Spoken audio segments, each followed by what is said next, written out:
আমাৰ দীঘিনী পুখুৰীৰ পৰা নুনমাটিলৈকে যিখন উৰণীয়া সেতু আমি নিৰ্মাণ কৰি আছোঁ, আজি কেবিনেটে সেইখন মহাৰজা পৃথুৰ নামত অৰ্পণ কৰিবলৈ বা তেওঁৰ নামত নামাঙ্কন কৰিবলৈ আনুষ্ঠানিকভাৱে সিদ্ধান্ত গ্ৰহণ কৰে। আজিৰ কেবিনেটত এটা অত্যন্ত গুৰুত্বপূৰ্ণ সিদ্ধান্ত লোৱা হয় যে ৰাজ্যত 18 বছৰৰ ওপৰত কোনো নাগৰিককে নতুনকৈ আধাৰ কাৰ্ড দিয়া নহ'ব। Meaning that any citizen who are 18 plus তেখেতসকলে অসমত এতিয়াৰ পৰা আধাৰ কাৰ্ড নাপাব। কিন্তু ইয়াতে আমি schedule tribe, schedule caste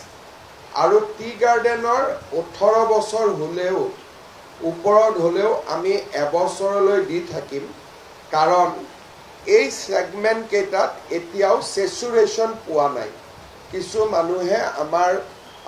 local মানুহে এতিয়াও আধাৰ কাৰ্ড পাব বাকি আছে। গতিকে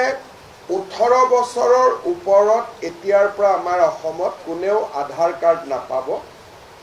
with the exception of ST, SC and tea garden.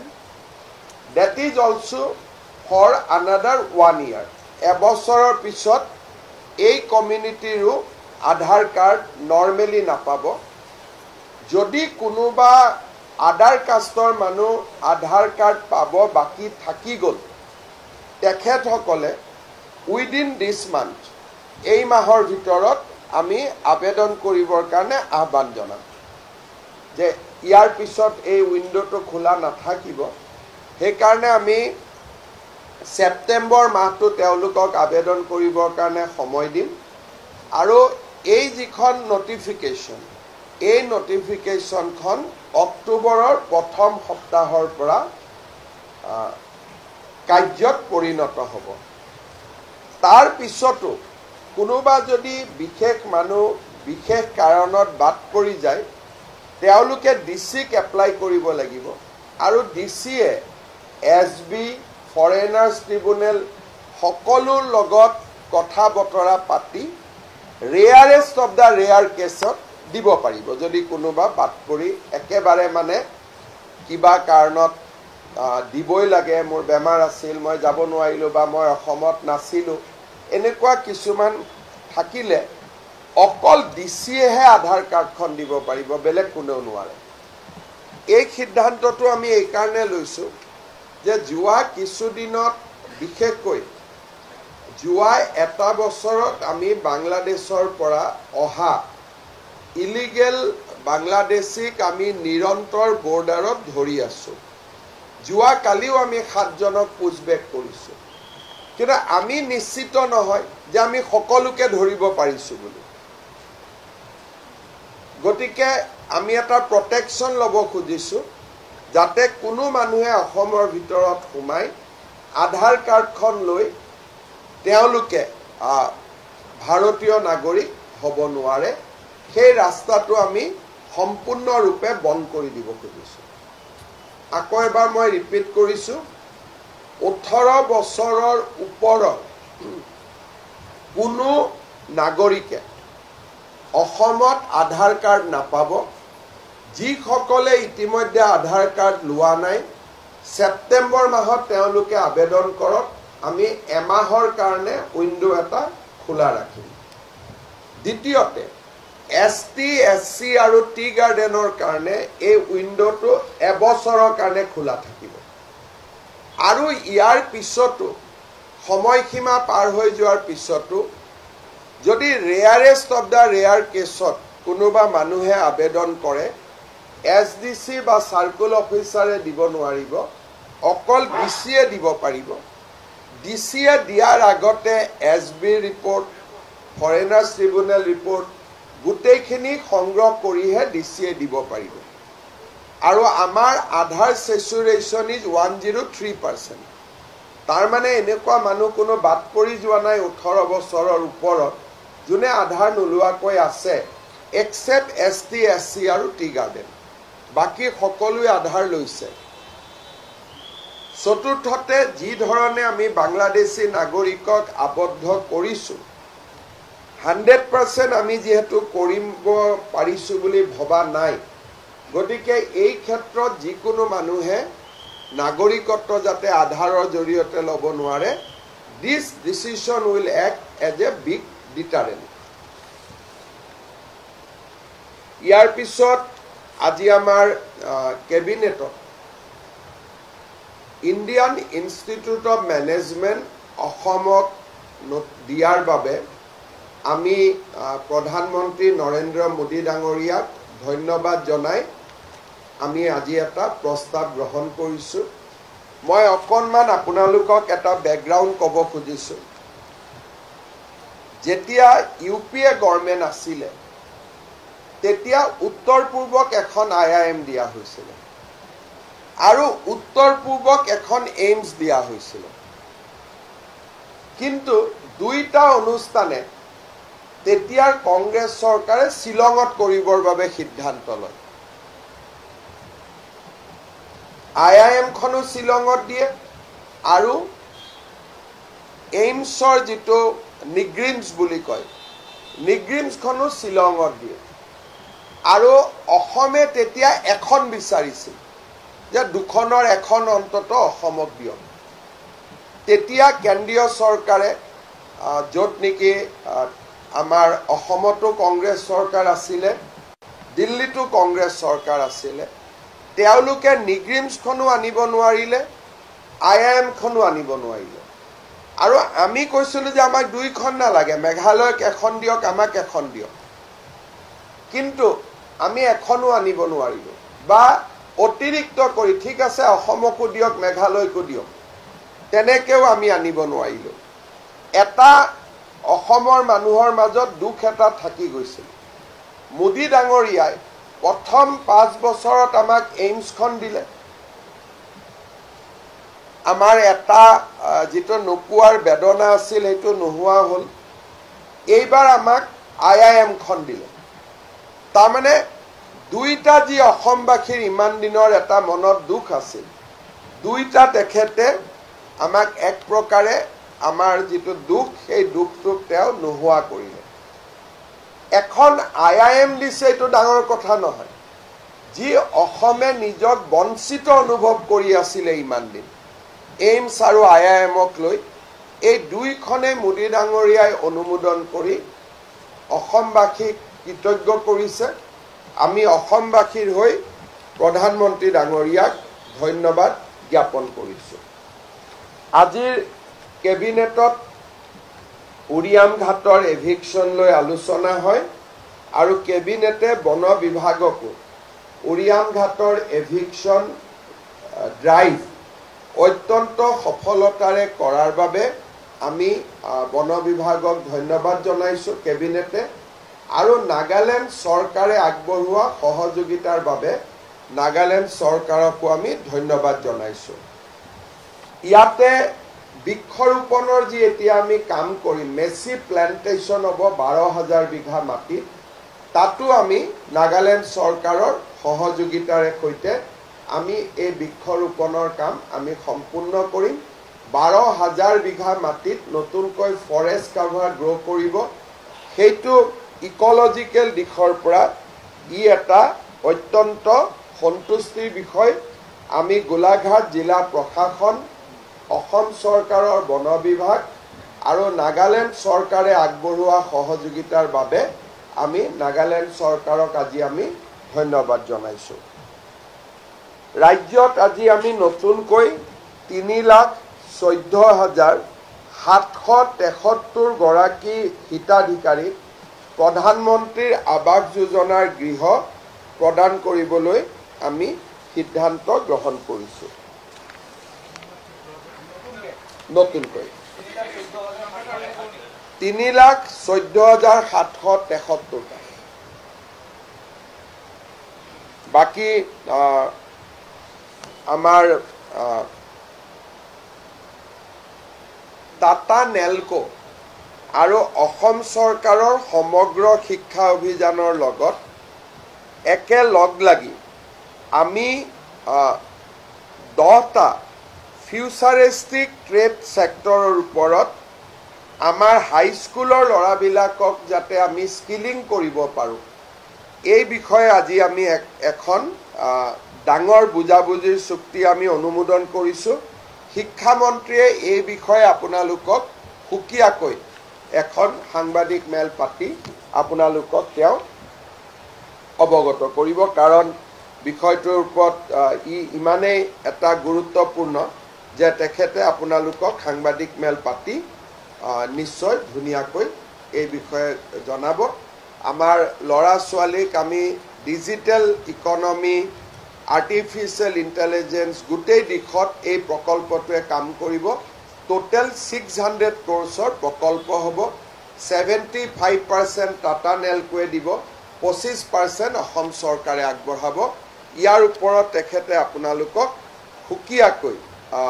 সম্বোধন কৰিব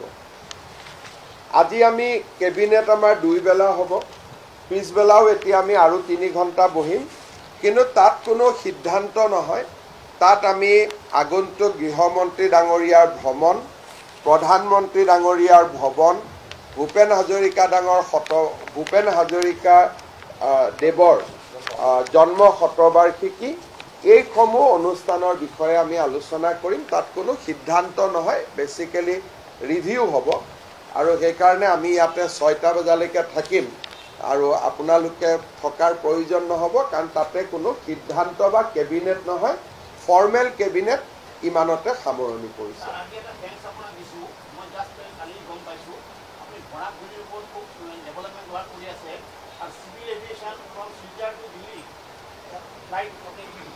This September. Thanks for that. Yes. এই ফ্যানটো বন্ধ কৰি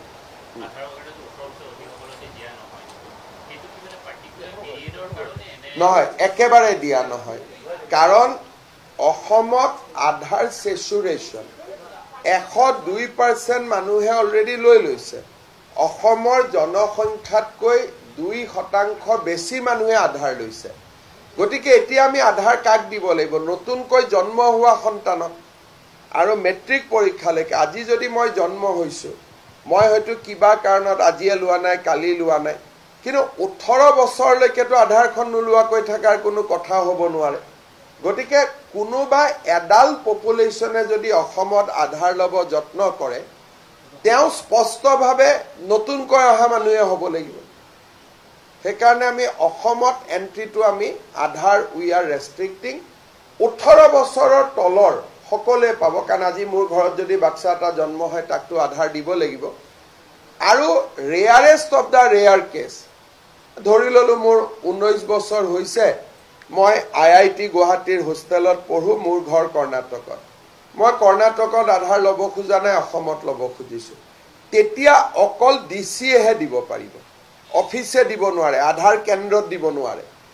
ডিসিএ কৰ্ণাটকত খুদিব যে ইজন বাসিন্দা হয় নে নহয় গুটে ইনকুৱাৰি কৰাৰ পিছত ডিসিএহে দিব পাৰিব irrespective of religion ইয়াত হিন্দু মুসলিম সবৰ কাৰণে খালি এসটি এসসি আৰু টি গাৰ্ডেনত আধাৰ পেনেট্ৰেশন ইজ 96% তাৰমানে 4% মানুহে তাত আধাৰ লব বাকি আছে সেইকাৰণে এসটি এসসি এণ্ড টি গাৰ্ডেনৰ ক্ষেত্ৰত we are giving 1 year of exemption আৰু সেকেন্ড আমাৰো যদি কোনোবা মানুহে আধাৰ লোৱা নাই তেওঁলোকৰ কাৰণেও আমি 1 মাহ সময় দিছো দে এপ্লাই কৰিলাম মুখ্যমন্ত্ৰী মহোদয় কালি সতিয়াত আপুনি এটা কথা কৈছে যে অসম আৰু অসমীয়া দুইটা লৈ সচেতনৰ কথা কৈছে মানে ৰিয়েলি ইজ কনসাৰ্ন কিমান পৰিমাণে অসম আৰু অসমীয়াৰ প্ৰতি এটা সজাগতা সব বৰ্তমান সময় আমাৰ কাৰণে বহুত এটা সংকটৰ সময় মই আপোনালোকক এটাই কথা আহ্বান জনাম আমি মাটিৰ বিষয়টো আলোচনা কৰিছো যে মাটিৰ বিষয়ে কিমান মাটি কাৰ দখলত আছে আমি আলোচনা কৰিছো কেতিয়াবা আপোনালোকে এই বছৰ মেডিকেলৰ এডমিশন লিষ্টখন চাব যে আমি দেখা পাম যে অসমীয়া মানুহৰ পৰা পাৱাৰটো শিফ্ট হৈ আছে whether it is a soft power or hard power আজি যদি আপোনালোকে দেখে অসমত যদি এই IIM আহিব 500 কোটি টকাৰ কাম হ'ব এই কামত কন্ট্ৰাক্টৰজনহে অসমীয়া হ'ব ধৰি ললো বাকি গুটে নিৰ্মাণ শ্ৰমিকৰ এজনো খিলঞ্জিয়া অসমীয়া নাথাকে তাৰমানে ইকনমি ইজ চেঞ্জিং ফাষ্ট যদি অসমত আজি ব্ৰহ্মপুত্ৰৰ ওপৰত এখন ব্ৰিজ হৈছে the entire labour component is shifting মেডিকেলত যদি ৰিজাল্ট চাই জেনেৰেল কাষ্টৰ 30% অসমীয়া লোকৰ মাজত মেডিকেল সিট নাই তাৰ মানে এটো কাকো শত্ৰুত আমি কোৱা কথা নহয় কোনোবাই ভাল কৰিছে আমি ভাল পাম কিন্তু এইটো এটা অসমীয়া মানুহখিনিয়ে চিন্তা কৰাৰ সময় আহিছে যে অসমীয়াৰ হাতৰ পৰা আৰু ফৰ দ্যাট মেটাৰ বৰাকটো ইভেন বেংগলী মানুহখিনিৰ পৰা the power is shifting whether it is a soft power or hard power and এনেকুৱা যদি হৈ থাকে এদিন অসমত অসমীয়া মানুহখিনি will be completely loser হেকানে মই কাকো কাজিয়া কৰিব কোৱা নাই মই পঢ়িব কৈছো মই শ্ৰমৰ প্ৰতি আগবাঢ়ি যাব কৈছো কালি মই সতিয়াত ভাষণ দিওতে কাকো কাজিয়া কৰিব কোৱা নাই যে ধাক্কা মাৰক মই কৈছো ভাল কৰি পঢ়ক মানৱ সম্পদ এটা নিৰ্মাণ কৰক মাটি বাৰী উচ্ছেদ ই এটা কম্পোনেন্ট আৰু এটা কম্পোনেন্ট হৈছে যে যেটো সফট পাৱাৰ বুলি কয় এখন ৰাজ্যৰ যেটো মেজৰিটি কমিউনিটি তেওঁলোকৰ হাতত সফট পাৱাৰটো থাকে কৰ্ণাটকৰ soft power is with the Canadian people Kannada people মহাৰাষ্ট্ৰত soft power is with the Marathi people বেংগলত soft power is with the Bengali people গুজৰাটত soft power is with the Gujarati people but অসমত দা মোষ্ট ক্ৰিটিক্যাল পাৰ্ট হৈছে যে soft পাৱাৰটো transfer হ'ব আৰম্ভ কৰিছে যেটো যে আমি অসমীয়া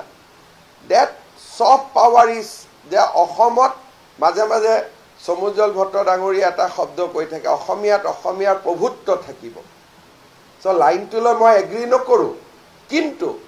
হসা প্ৰভুত্ব মানে কি soft power will be in Euro hand but today medical university cotton university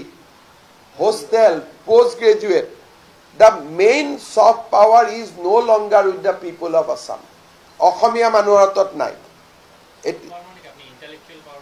soft power শিক্ষা সংস্কৃতি ক্ৰীড়া soft power means everything computer soft power means everything গতিকে মই কালি সতিয়াত অসমীয়া মানুহক আহ্বান জনাইছিলো যে আপোনালোকে মানৱ সম্পদটো নিৰ্মাণ কৰক নহলে কম্পিটিশনত আপোনালোক নাথাকিব আজি ধৰক এই পৰিস্থিতিটো হল তাৰ বাবে ৰাজনৈতিকভাৱে আমি পঢ়া-শুনা কৰা নাইতো আমাৰ ইয়াত ৰাজনীতি কি আছে কোনোবাই ডক্টৰ পঢ়িবৰ কাৰণে 2 বছৰ মাথা মাৰি পঢ়ি আছে আমি পঢ়া নাই গতিকে ইয়াত ৰাজনীতিৰ কথাটো আহা নাই দ্যাট ওয়াজ যে এটা মানে কি বুলি কয় এটা বৌদ্ধিক আছিল কালি এটো কোনো কাৰো ওপৰত শত্ৰুতা আমি কৰা স্পিচ নাছিলে অসমীয়া মানুহক মই এটা কি কয় আত্মদৰ্শন কৰোৱাইছিলো যে অসমতে আমি মাটিও হেৰুৱাইছো শিক্ষাও হেৰুৱাইছো শিক্ষা যদি হেৰুৱাইছো দুদিন পিছত চাকৰিও হেৰুৱাম নিৰ্মাণ শ্ৰমিক হেৰুৱাইছো গতিকে আমি কেনেকে অসমত আমি কেনেকে অকলখৰীয়া হৈ গৈ আছো অসমীয়া মানুহখিনি কালি মই এটা অকেজনটো যেহেতু ডাঙৰ অকেজন আছিল আৰু ইয়াত কোনো শত্ৰুতা আমি নাই কাৰো প্ৰতি ভেদভাৱ নাই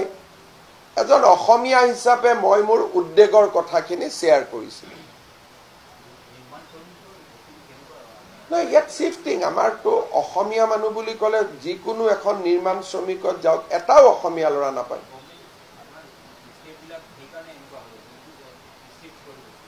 মোৰ একো ষ্টেপ নাই ইয়াত মাত্ৰ মই কি কৰিব পাৰো মই একো কৰিব নোৱাৰো মই মাত্ৰ জনাব পাৰো আপোনালোকে কথা যিখিনি কব সাহস নকৰে মই কথাখিনি ৰাখিছো কিন্তু মইতো আৰু গৈ ফ্লাইওভাৰত কাম নকৰো ইয়াত গভৰ্ণমেণ্টৰ কোনো ৰোল নাই ইয়াত গভৰ্ণমেণ্টে কি কৰিব পাৰে ইয়াত এটা আৰে স্কিল লেবাৰৰ ইনষ্টিটিউট খুলিলেওতো তাতো পঢ়িবৰ কাৰণে অসমীয়া ল'ৰা যাব লাগিব যে ইভেন যি স্কিল ইনষ্টিটিউট আমি কৰিছোঁ তাতোতো আমাৰ ল'ৰা পঢ়িব যোৱা নাই আপোনালোকে ITI বিলাকত যাব অসমীয়া ল'ৰাটো তাত নাই গতিকে মই মেডিকেল কলেজো খুলিছোঁ মেডিকেল কলেজত আমাৰ ল'ৰা নাই গতিকে মই অসমীয়া মানুহখিনিক এটা দৃষ্টি আকৰ্ষণ কৰিছোঁ যে প্ৰতিযোগিতাৰ পৃথিৱীখনৰ পৰা আমি আঁতৰি গৈ আছোঁ মই কাকো হিংসা কৰা নাই তেওঁলোকে প্ৰতিযোগিতা কৰি পাইছে শ্ৰম কৰি পাইছে কাৰো ওপৰত কোনো বিশেষ ভাৱ নাই কিন্তু অসমীয়া মানুহে যে প্ৰতিযোগিতাৰ পৃথিৱীখনৰ পৰা আঁতৰি আঁতৰি আঁতৰি আঁতৰি গৈ আছোঁ that is a matter of concerned যিহেতু চতিয়া অসমীয়া মানুহৰ এটা অভিকেন্দ্ৰ সেইকাৰণে তাত মই কথাখিনি উল্লেখ কৰিছোঁ it was not about politics এইটো এটা চৰ্চা বৌদ্ধিক চৰ্চা এটা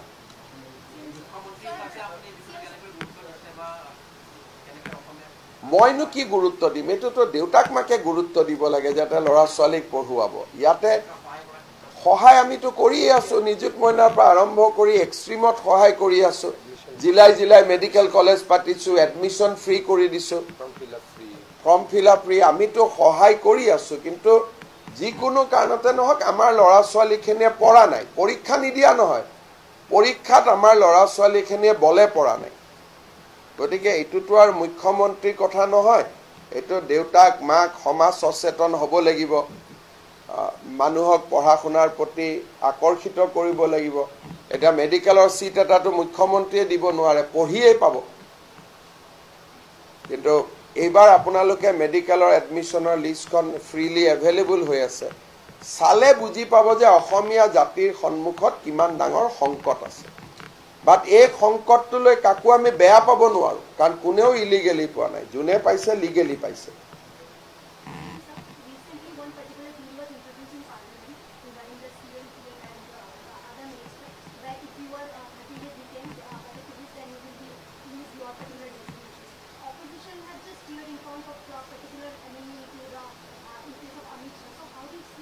No,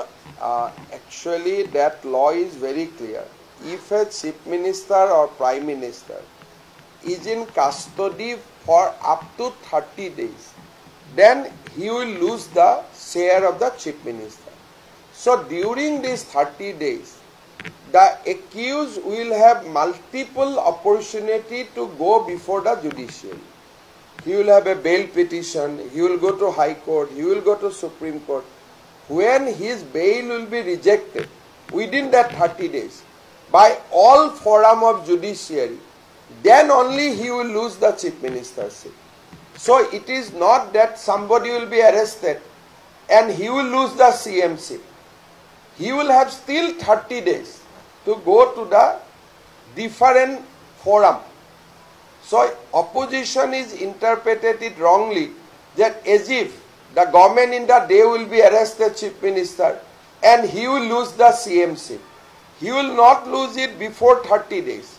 And within 30 days, he will go to lower court, he will go to district court, he will go to high court, he will go to Supreme Court. And if all the forum does not give him bail, that means prima facie, he has some serious charges against him. Otherwise, court will enlarge him on bail. So my view is that we have nothing to oppose this bill. This bill is only to restore confidence of people in our democracy, and opposition should reconsider its position. তেওঁ এজন নিৰপেক্ষ ব্যক্তি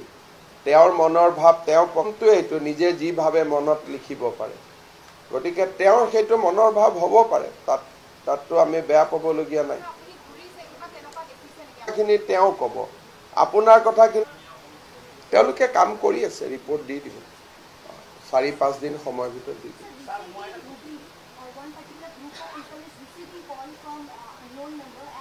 This is a matter of concern. Last time when I have visited Bangladesh, that area falls in the chicken neck coming from Bangladesh. our chicken neck is very, very vulnerable because entire 22 kilometers trace,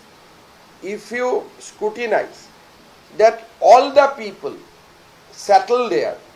has come originally from Bangladesh, maybe prior to 1971, prior to 1951. Now these people has become Indian citizen, but now Bangladesh is trying in order to provoke chicken neck. So this will be a very serious security threat in days to come. Suppose I goes to where from I came from Bangladesh and Pakistan. So my present country. So I will remain a confused person. Where my government of Bangladesh, I should not say, that Bangladeshans near chicken neck, that look, do not be Indian, you are originally from Bangladesh, and act about in many articles, many intellectual has written about. The only difference is of a cut-off year.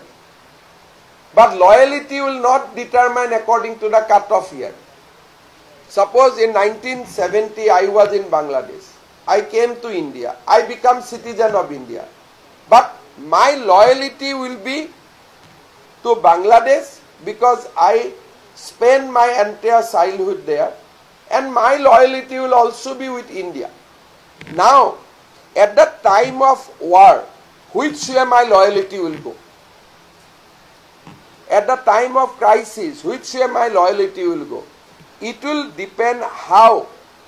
their ideology will be shaped. Now a group of Bangladeshi organization become very active to shape the ideology of the people of original people of Bangladesh, presently Indian citizen, that look, that is your temporary nation. You be inclined towards us. So all these phone calls, wall writing, distribution of literature, and in some time even the arms training are part of this overall game plan. Are these penetrated into Assam also? No, this is a common human philosophy. Ejon moi aji golo, moi ejon suppose ohakali moi America gusi golo. Moi citizenship to moi America lolo. কিন্তু মই ভাৰততেতো 40 বছৰ থাকিলো সব ভাৰতৰ প্ৰতিটো মোৰ এতিয়া মই নিজে নাজানো মই ভাৰতীয় নে মই আমেৰিকান যদি মোক ভাৰতৰ পৰা ডেইলি মোটিভেট কৰি থাকে যে তুমি ভাৰতীয় মোৰ মাইন্ডটো ভাৰতীয় হ'ব লিগেলি মই আমেৰিকান হ'ম যেতিয়া দুইখন ষ্টেটৰ কনফ্লিক্ট লাগিব মোৰ লয়ালিটিটো ভাৰতৰ ফালে আহি যাব এটা ভাৰত আৰু আমেৰিকাৰ যুদ্ধ লগাৰ সম্পৰ্ক নাই গতিকে এই কথাটো মই বাদ দিলো মই আহিলো বাংলাদেশৰ পৰা অসমত আছো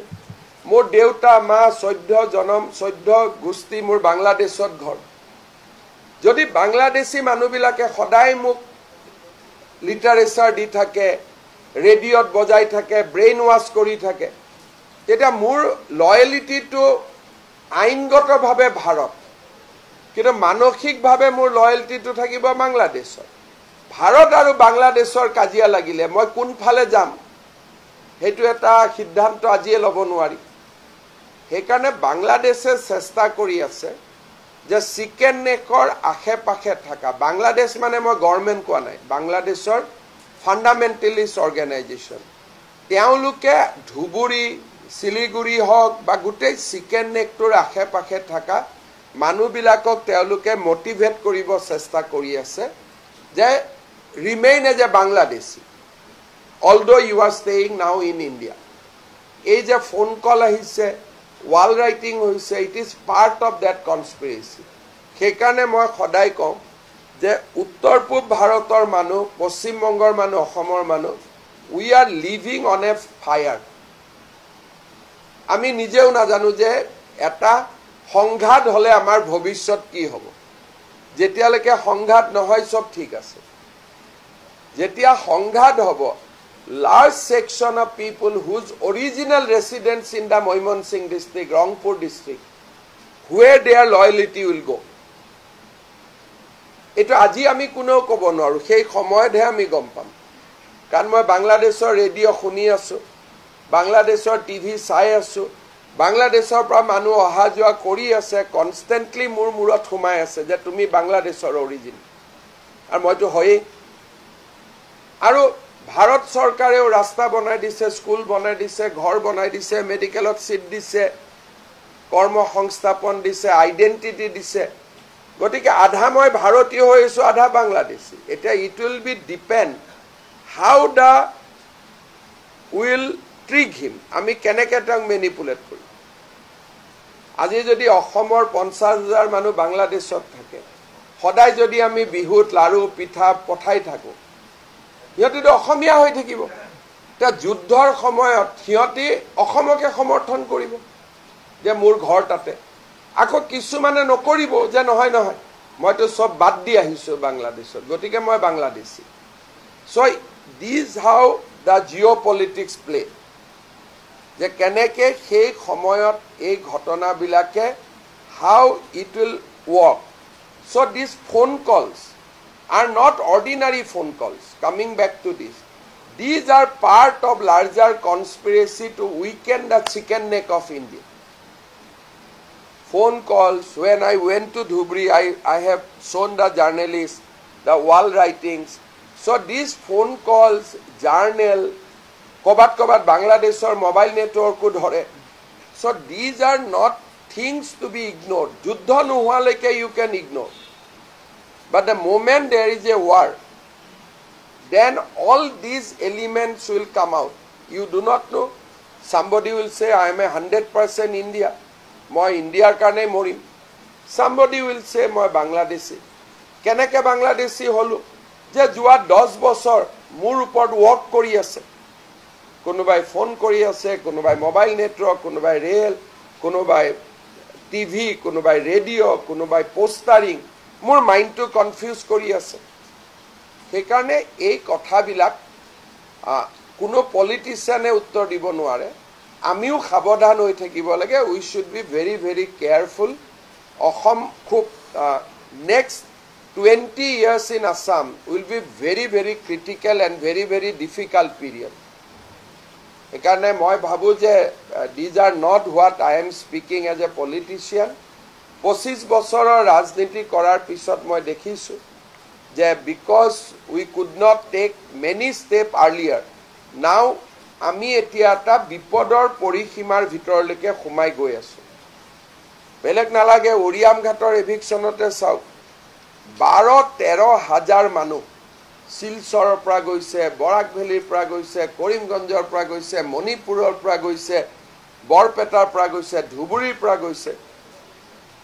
তাত এইবাৰ ইলেক্টৰেল লিষ্টত 20,000 মানুহ হল এখন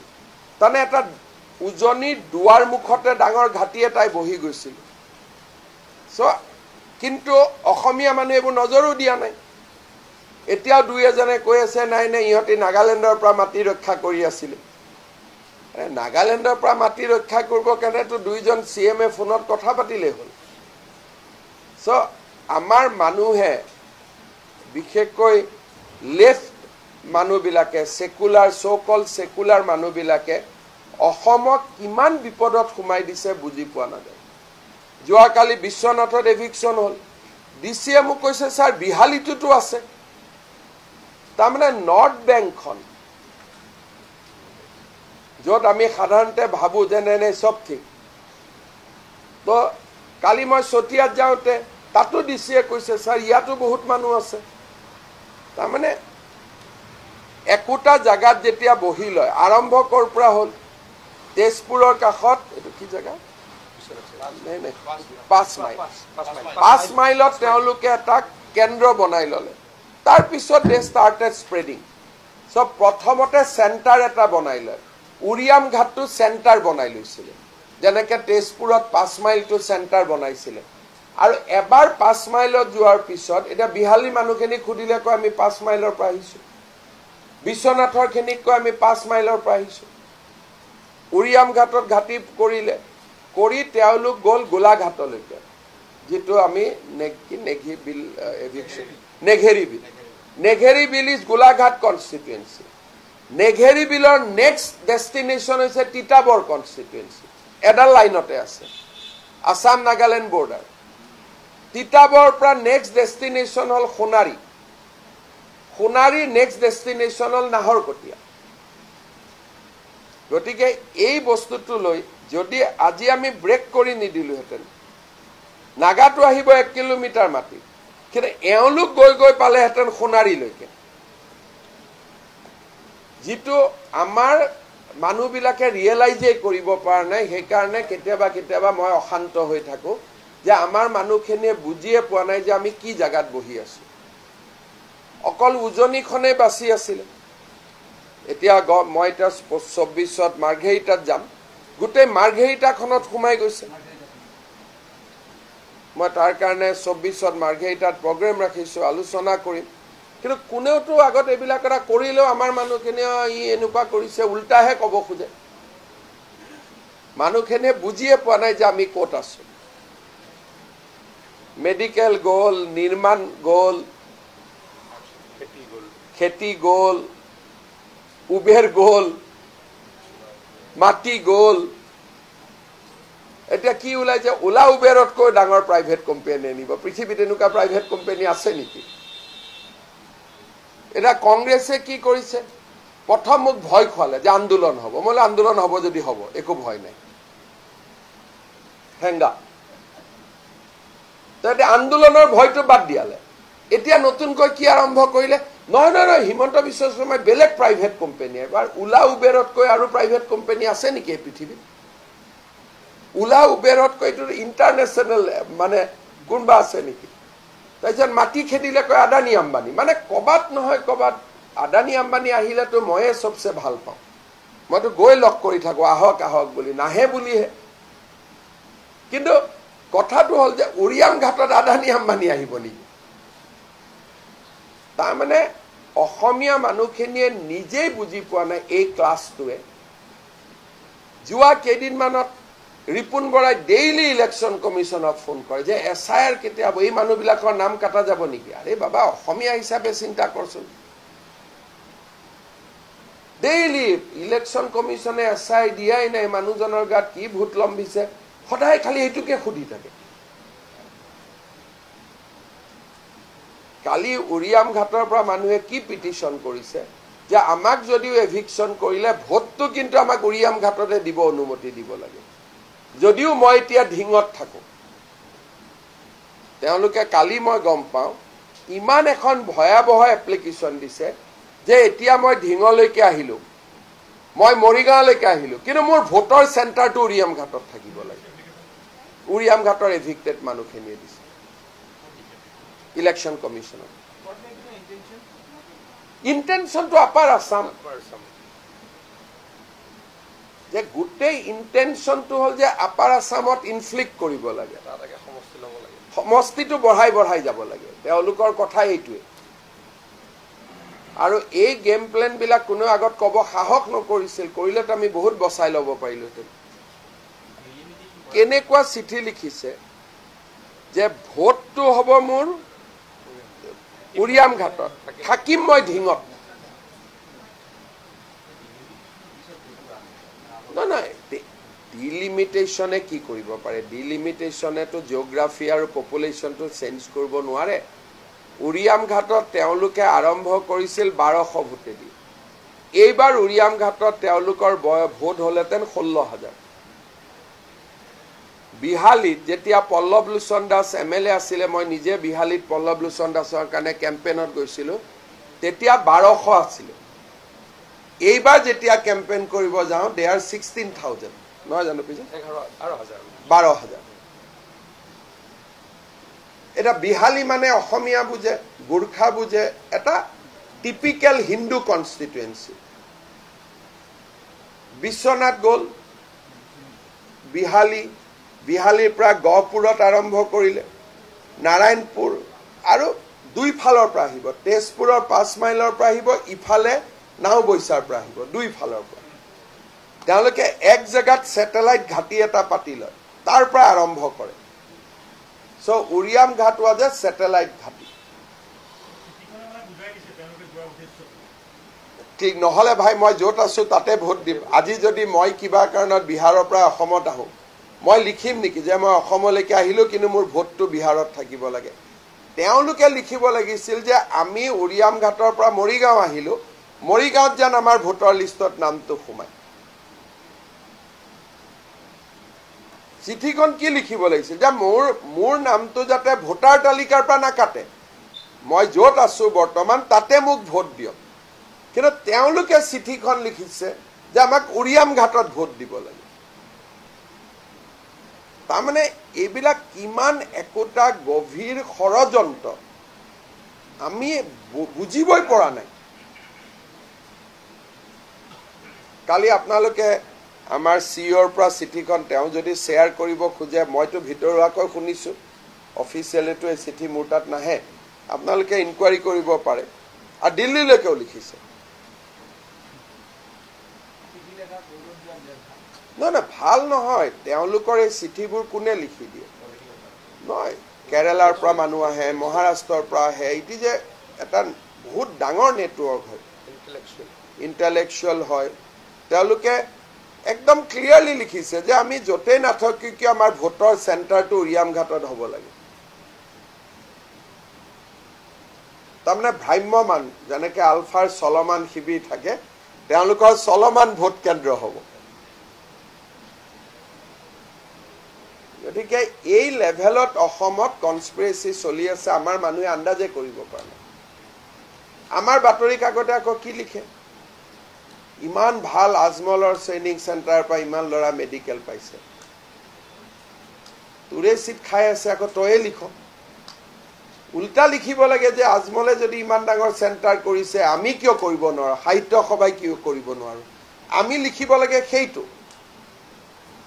যে লাচিত খানাই কিয় কৰিব নোৱাৰে সাহিত্য সভাই কিয় কৰিব নোৱাৰে আমি প্ৰতিযোগিতা লগাব লাগে উল্টাই আমি এনেকে লিখি দিওঁ যে আমাৰো যাতে ছোৱালীবিলাক আজমলতা ট্ৰেইনিং ল'ব যায় আৰু লাভ জেহাদৰ বলি হয় আমি তেনেকে লিখি দিওঁ কথা বতৰাবিলাক আমি যিখিনি সিহঁতি কৰিব নোৱাৰে সেইখিনি আমি বুজাই বঢ়াই কৰি দিওঁ যেনেকে গুৱাহাটী ইউনিভাৰ্চিটিয়ে চাহ বিস্কুট খোৱালে তাৰ সোৱাদ নাথাকে USTMত খোৱালে তাৰ সোৱাদটো এডিশ্যনেল আহি যায় ধন্যবাদ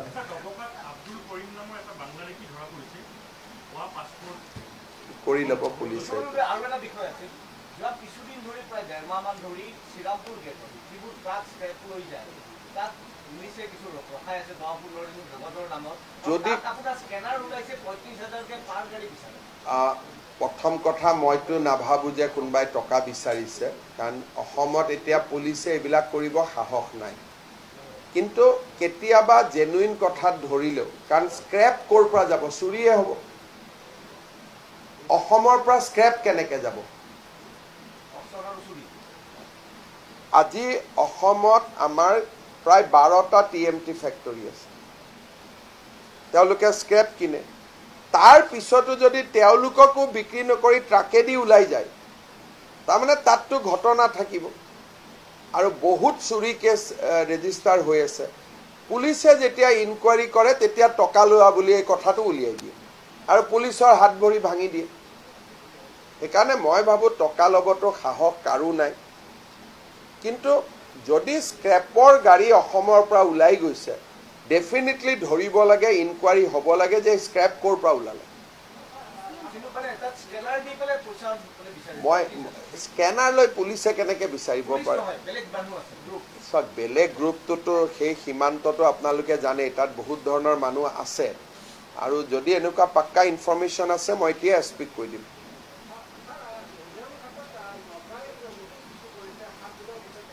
কোনো একো কথা নাই আপোনালোকে নাগালেণ্ড CMৰ অলপ আগতে প্ৰেছ ৰিলিজ চাওক যে আমি অসমৰ লগত একেলগে গছ পুলি ৰুম এই কথাটো সাংবাদিকসকলে আমাক ভয় খুৱাই আছে মই এইটো কাৰণে কষ্ট পাইছোঁ নাগালেণ্ড CMে 1 ঘণ্টা আগত মোক ফোন কৰিছে যে নাগালেণ্ডৰ ডেপুটি CMও আহিব 23 তাৰিখে চন্দ্ৰপাতেৰো যাব লাগে একেলগে প্লেণ্টেশ্যন কৰিম আমি অলপ আগতে তেওঁলোকে অফিচিয়েলি প্ৰেছ ৰিলিজ দিছে কালিৰ পৰা পেপাৰবিলাকে মোৰ মাথা গৰম কৰি আছে যে নাগালেণ্ডে নটিচ দিছে ওলাই যাব দিছে তেতিয়া মই নাগালেণ্ডৰ CMক ক'লো যে আমাৰ অসমৰ মিডিয়া এইবোৰ লিখিয়ে থাকিব আপুনি এটা ষ্টেটমেণ্ট ইছ্যু কৰি দিয়ক গতিকে এই কথাবোৰ যোনে উলিয়াই থাকে এই মানুহবিলাকৰ কাৰণে ডুবি গৈছোঁ কিমান আৰু মই অকলে যুঁজি থাকিম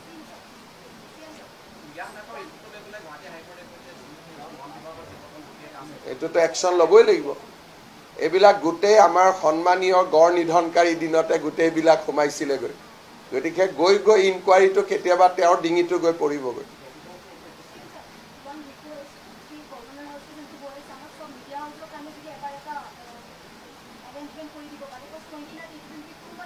কি বলো গভৰ্ণৰ হাউচটো মই আপোনালোকক লৈ যাম এবাৰ বিফৰ ডেট